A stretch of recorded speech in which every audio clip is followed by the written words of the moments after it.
Well, now is the time, because there's no other reason why LSU should not be squarely in that national championship, at least that playoff mix, the SEC championship mix late in the season. And if you go in there like you did this time last year on the road for your first start, and you drop one like you did to Auburn on the road this year at Mississippi State, all of a sudden it's the same old narrative for LSU. It's we're talented everywhere else, but quarterback's going to keep us down, and that can't happen for them this year. Because when I look at each of these individual teams, Oklahoma's coming off one of the worst seasons under Bob Stoops.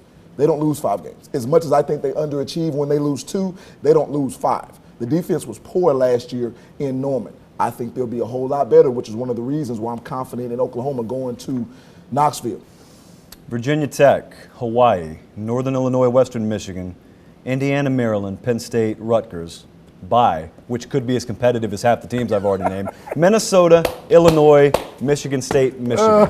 That is your defending national champions' gauntlet of a schedule they play this year. Not their fault, but by the way, it's not anyone else's fault either. Now, the one circle date on there is Michigan State. Michigan State comes to Columbus to play Ohio State late in the season. Consequently, also the first time the Buckeyes will face, and the only time this year they'll face, a ranked opponent in Michigan State November 21st. So I want to know, what happens if Michigan State loses this weekend, which you have predicted them to do, and I don't think there's much of a chance happening, but let's just entertain it for entertainment's purposes. What if they lose this weekend? And what if Michigan State has 1 or 2 losses before they go into that game, and all of a sudden they're not even ranked that high? I'm a Big Ten fan. You can't see my face because I don't really exist. You can't get mad at the schedule put in front of us. We beat who's on our schedule. Well, how could you not? I just got back earlier tonight. The teams are as blank. I was watching Columbus and Manchester go at it over there, and I really thought a Big Ten game had broken out in front of me. Our buddy from the press box, Johnny Buckets. There are about 10 quarterbacks I'd rather have in the country than Josh Dobbs. Find them, my friend. Where are they? You're a smart man. Where are they? Smart people say dumb things all the time. Dumb people rarely say smart things, but smart people say dumb things all the time. Where are they? Proof, right there. We don't know how meaningless or meaningful this week will be until it unfolds. Who knows, that Kentucky-South Carolina game this week may go a long way in determining the SEC. Yeah, and dozens of people are waiting for it to start.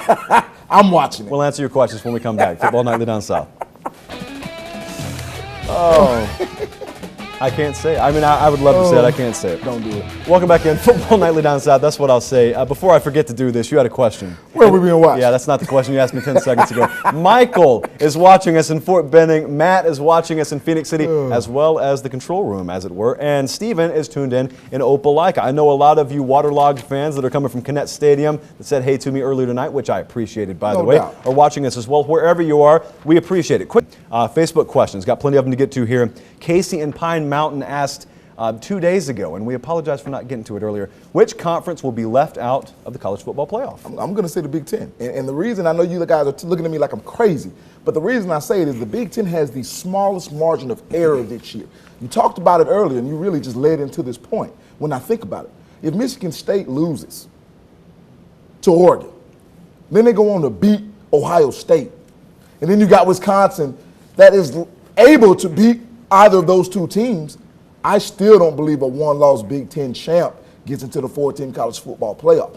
Whoa, you kind of snuck that past me there. I was talking to Matt in my headset. You just said what? You just said who won't make it? I said don't be shocked that the Big Ten doesn't get a team in the college football playoff and the national champion doesn't get an opportunity to defend their title. You put the paper over your face. Now, I am Casey from Pine Mountain. I'm listening. Are you telling me Ohio State is not going to the playoff, yes or no? Ohio State may not make it if they lose a game. I'm telling you, if they lose one game. Thick limb you went out All on. I'm saying. I want to say regular listener. I want to think he's doing more than listening. He watches the program regularly. Joke ruined. Cody in Phoenix City wants to know, why does Texas, now this is one that I heard asked earlier this week by someone else.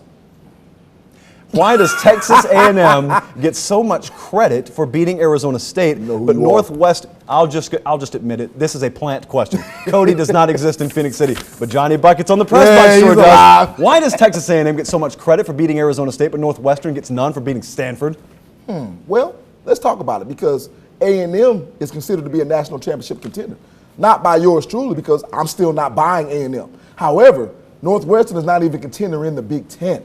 They pop into the SEC and national title conversation. Right. Because that's how talented they are. Northwestern Northwestern would have to have about 48 dominoes in front of them fall for them to ever have that kind of chance. I respect Northwestern. Listen, But just tell it like it is, man. Come on. my future doctor probably plays wide receiver for him right now, but I don't want to see him. I don't want to see him in the Orange Bowl on December 31st. I'm sorry. Just put the phone to the screen. Well, what happens here is as the program goes on, and I tease somebody about claiming they have 10 quarterbacks nationally that they would take over Josh Dobbs, a funny thing happened. The list just came in. Okay. Connor Cook is on this list. You, Gunnar Kyle is on this list. Jared Goff, and you don't know who he is, so let me tell you who he is. He is the quarterback at Cal, is on this list. And I think Johnny Buckets for one thing. He's really livened up the program by making that comment. So goodbye, sir. Will Tennessee finally get Let me answer this first. Oh, please. Will Tennessee finally get national respect if we beat Oklahoma Saturday? Players, coaches, fans.